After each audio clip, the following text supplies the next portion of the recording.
अस्सलाम वालेकुम बेटे। सेकंड ईयर क्लास हमारा जो चैप्टर नंबर 12 है वो टेस्ट के लिहाज से बेटे उसका कोर्स भी कंप्लीट हो गया है, उसके टेस्ट भी हो गए हैं। तो आज हमने रिवीजन के लिए चैप्टर नंबर 13 स्टार्ट करना है, करंट इलेक्ट्रिसिटी। बेटे सबसे पहले इसकी डेफिनेशन है। करंट इलेक्ट्रिसिटी ये फिजिक्स की एक ब्रांच में आता है। तो इसकी डेफिनेशन अगर पढ़ें तो ये डेफिनेशन है बेटे, study of charges in motion under electric force. इसमें हम चार्जेस की स्टडी करते हैं जब चार्ज मूव करते हैं। और मूव कब करते हैं, क्यों करते हैं? इलेक्ट्रिक फोर्स की वजह से मूव करते हैं। तो इलेक्ट्रिक फोर्स की वजह से जब चार्जेस मूव करते हैं तो उनकी जो हम स्टडी करेंगे उसको हम क्या नाम देंगे? Current electricity. तो ये चार्जेस की मोशन को हम करंट का नाम देते हैं। इसी से ये डेफिनेशन निकलती है इलेक्ट्रिक करंट की। इलेक्ट्रिक करंट क्या होता है बेटे? It is a time rate of flow of charges, कि कितने टाइम में कितने चार्जेस फ्लो कर रहे हैं उसको हम नाम देंगे इलेक्ट्रिक करंट। इसकी इक्वेशन बनाएं, I is equal to delta Q over delta T है। ये बेटे स्केलर क्वांटिटी है। ठीक है, इसका एक यूनिट बेटे होता है एम्पेयर। एम्पेयर बेटे है इसका एमकेएस सिस्टम का यूनिट, और ये बेस यूनिट भी है, उन सातों बेस यूनिट्स में आता है जो आप लोगों ने एफएससी फर्स्ट ईयर में पढ़े हैं।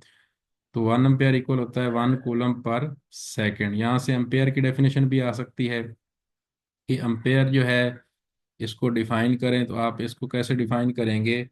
If 1 coulomb charge passing through any unit area in 1 second is called 1 ampere. अगर 1 कूलम चार्ज 1 सेकेंड में पास हो तो करंट कितना होगा? 1 एम्पेयर होगा। फिर बेटे आप लोगों ने फर्स्ट ईयर में पढ़ाया था आपको कि दो यूनिट्स होते हैं, दो तरह के, बल्कि 3 तरह के यूनिट्स होते हैं, सीजीएस सिस्टम, एमकेएस सिस्टम और एफपीएस सिस्टम। तो एमकेएस सिस्टम को ऐसा यूनिट्स कहते हैं। और जो एक सीजीएस सिस्टम भी होता है, सेंटीमीटर ग्राम सेकंड सिस्टम, इसमें जो यूनिट बनता है करंट का वो बायोट है। 1 एम्पेयर इतने बायोट के इक्वल होता है।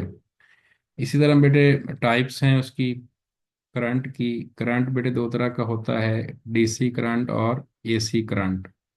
डीसी को डायरेक्ट करंट कहते हैं, एसी को अल्टरनेटिंग करंट कहते हैं। डीसी जो है वो एक डायमेंशन का करंट होता है, अल्टरनेटिंग करंट जो है वो 2 डायमेंशन का करंट होता है। इसके नीचे डायग्राम देखें, ये डीसी देखें एक स्ट्रेट लाइन में फ्लो कर रहा है एक्स एक्सिस की साइड पर, तो इसकी एक ही डायमेंशन है। अगर आप दूसरे को देखें एसी को, तो ये बेटे साइनोसाइडल वेव में मूव कर रहा है। साइनोसाइडल का मतलब ये है कि इसका एक्स एक्सिस भी है, इसका वाई एक्सिस भी है। एक और भी डीसी की फॉर्म होती है, उसको पल्सेटिंग डीसी कहते हैं। ये जनरेटर वाले आर्टिकल में आपको पढ़ाया था। अगर डीसी मिल रही है लेकिन उसका एक ही पार्ट आपको अपर पार्ट मिल रहा है। देखें, एसी में अपर पार्ट भी है, लोअर पार्ट भी है, डीसी में सिर्फ अपर पार्ट होगा। अगर इस तरह के डीसी आपको या करंट मिले तो इसको नाम देते हैं पल्सेटिंग डीसी। प्योर डीसी नहीं है, ये पल्स की फॉर्म में डीसी है।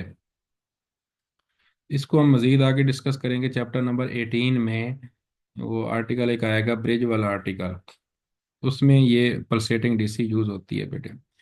अब चार्ज के कैरियर्स ले लें कि किन मेटल्स में किन की वजह से करंट फ्लो करता है, गैसेस में, सेमीकंडक्टर्स में, इलेक्ट्रोलाइट्स में। तो सबसे पहले बेटे है मेटल्स। मेटल्स के अंदर करंट फ्लो करता है फ्री इलेक्ट्रॉन्स की वजह से। गैसेस में और प्लाज्मा में फ्री इलेक्ट्रॉन्स प्लस आइंस। अब आइंस बेटे पॉजिटिव उन्होंने लिखा हुआ है, सिर्फ पॉजिटिव आइंस की वजह से करंट फ्लो करता है। लेकिन पॉजिटिव भी इसमें हो सकते हैं और नेगेटिव भी हो सकते हैं, दोनों आपने देखने हैं। Free electrons plus ions, positive and negative. Electrolytes, इसमें बेटे करंट फ्लो कर इलेक्ट्रोलाइट, जैसे कि आप लोगों ने केमिकल इफेक्ट में आपको पढ़ाया था, कॉपर सल्फेट इलेक्ट्रोलाइट बेटे सोल्यूशन इस्तेमाल होता है लिक्विड फॉर्म में, उसके अंदर से करंट पास होता है, आइंस की वजह से करंट पास होता है। और आइंस बेटे पॉजिटिव भी हो सकते हैं, आइंस बेटे नेगेटिव भी हो सकते हैं। सेमीकंडक्टर्स, सेमीकंडक्टर्स चैप्टर नंबर 18 इसी से भरा हुआ है। इलेक्ट्रॉन्स और होल्स की वजह से करंट फ्लो करते हैं। इलेक्ट्रॉन का तो आपको पता है, होल्स बेसिकली क्या होते हैं थोड़ा सा सुन लें, कि ये बेटे होता है वैकेंसी ऑफ इलेक्ट्रॉन्स। जहाँ से इलेक्ट्रॉन निकल जाते हैं वहाँ पे जो खाली जगह रह जाती है उसको होल्स का नाम देते हैं। अब इलेक्ट्रॉन पर चार्ज होता है नेगेटिव, तो जहाँ से नेगेटिव चार्ज निकल जाए पीछे क्या रह जाना है? पॉजिटिव।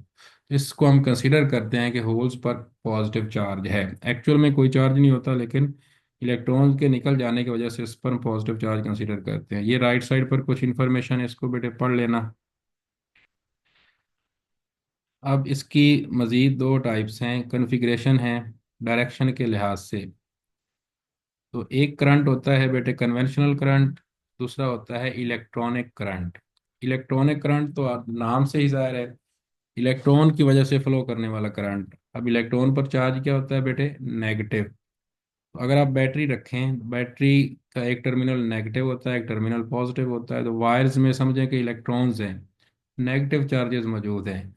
तो बैटरी का नेगेटिव टर्मिनल उस इलेक्ट्रॉन्स के नेगेटिव चार्ज को क्या करेगा, रिपेल करेगा। नेगेटिव नेगेटिव को रिपेल करने की वजह से इलेक्ट्रॉन मूव करेंगे नेगेटिव टू पॉजिटिव की डायरेक्शन में, नेगेटिव से पॉजिटिव की डायरेक्शन में। तो इलेक्ट्रॉनिक करंट की डायरेक्शन हो जाएगी नेगेटिव टू पॉजिटिव। नेगेटिव को कहते हैं बेटे लो पोटेंशियल, पॉजिटिव को कहते हैं हायर पोटेंशियल। तो इसीलिए इलेक्ट्रॉनिक करंट के अंदर करंट फ्लो करता है from low potential to high potential due to negative charges. इसी तरह कन्वेंशनल करंट है ये। तो कन्वेंशनल करंट बेटे एक्चुअल में यूज तो नहीं होता, लेकिन पुराने ज़माने की ये कहावत है। मतलब हर शय जो फ्लो करती है वो हायर से लोअर की तरफ फ्लो करती है। इसी तरह उन्होंने करंट को भी इन्वेंट किया। करंट को भी कहते हैं कि वो हायर टर्मिनल से लोअर टर्मिनल की तरफ फ्लो करता है, हायर पोटेंशियल से लोअर पोटेंशियल की तरफ फ्लो करता है। तो ये अजम्पशन उन्होंने मान ली। तो अब भी जो कैलकुलेशन करते हैं वो इसी तरह ही फ्लो करता है, करंट हायर से लोअर की तरफ। लेकिन एक्चुअल में करंट की जो डायरेक्शन होती है वो नेगेटिव से पॉजिटिव होती है। अगर बेटे बोर्ड में आ जाए, पेपर में आ जाए कि करंट की डायरेक्शन क्या होती है, तो आपको पता होना चाहिए कि वो पॉजिटिव से नेगेटिव है। और अगर वो स्पेसिफिकली पूछ ले कन्वेंशनल करंट में, तो पॉजिटिव से नेगेटिव। अगर इलेक्ट्रॉनिक करंट की पूछ ले तो नेगेटिव से पॉजिटिव। तो ये बेटे आपको पता होना चाहिए। उसके बाद नीचे है, इनके कुछ फार्मूले हैं बेटे। अगर बेटे हो करंट की डायरेक्शन ट्रांसलेटरी मोशन हो, तो करंट को बेटे लिखते हैं I is equal to N Q over T. N Q से मुराद टोटल चार्जेस हैं। एन से मुराद नंबर ऑफ पार्टिकल्स हैं, क्यू से मुराद एक पार्टिकल का चार्ज है। तो अगर यहाँ से करंट को निकालें तो ये बेटे आ जाता है एन क्यू एफ। ठीक है, N Q divided by T. इसको एफ भी लिख सकते हैं, लेकिन एफ तब अप्लाई होता है जब एसी करंट हो। एसी का बेटे टाइम पीरियड होता है, और एक 1/T फ्रीक्वेंसी के भी इक्वल होता है। अगर एसी करंट हो तो इसको लिख सकते हैं एन क्यू एफ, लेकिन ये है N Q divided by T. इसी तरह बेटे है रोटेटरी मोशन में भी इसके सिंबल्स बन जाते हैं। N I is equal to Q over T होता है जब रोटेटरी मोशन होता है। तो रोटेटरी मोशन में वो एसी साइकिल का ही आप यूज़ कर लें, टी कैपिटल टी आएगा। कैपिटल टी होता है बेटे टाइम पीरियड, तो 1/T फ्रिक्वेंसी बन जाता है। तो इसको आई को क्यू एफ भी लिख सकते हैं, आई को क्यू एफ। इसी तरह बेटे है हमारे पास I is equal to Q. अब टी आपके पास है 2 पाई ओवर ओमेगा, तो टी की जगह पे ये लिख लें, तो I is equal to Q omega over 2 pi, इसका फार्मूला बन जाएगा। मतलब ये करंट के डिफरेंट फार्मूले हैं।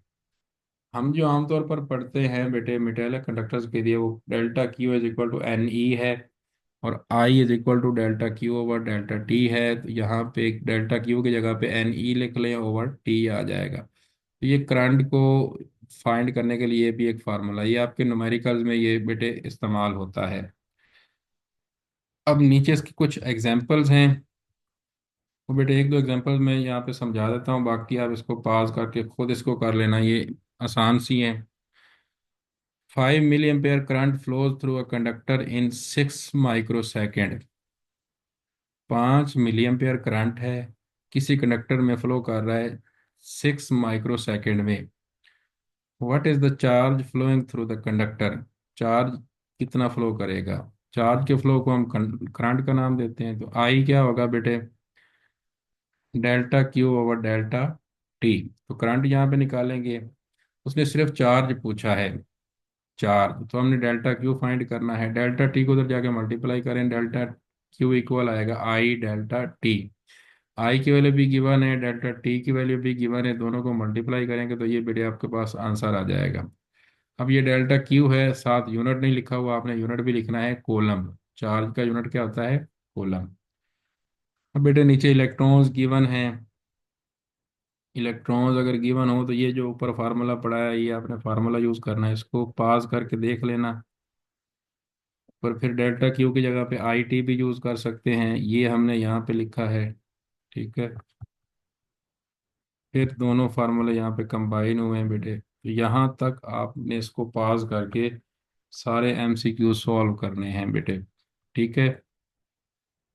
यहाँ तक आज हमने सिर्फ ये पढ़ा है करंट क्या होता है, करंट कितनी टाइप्स का होता है, एसी और डीसी, इसके यूनिट्स क्या होते हैं, और इसकी इक्वेशन क्या है, अल्टरन कन्वेंशनल करंट क्या होता है बेटे, और इलेक्ट्रॉनिक करंट क्या होता है, इनकी डायरेक्शंस क्या होती हैं, और इनके चार्ज कैरियर्स क्या होते हैं। तो इनको बेटे आपने पढ़ना है अच्छी तरह से। बाकी जो हम हमारा कोर्स रह गया है इंशाल्लाह एक दो दिन में हम उसको एक दो वीडियोस बना के उसको कंप्लीट कर लेंगे। किसी का भी बेटे कोई क्वेश्चन हो तो पर्सनल मैसेज करके मुझसे पूछ लें। ठीक है। ओके बेटे। अल्लाह हाफिज़।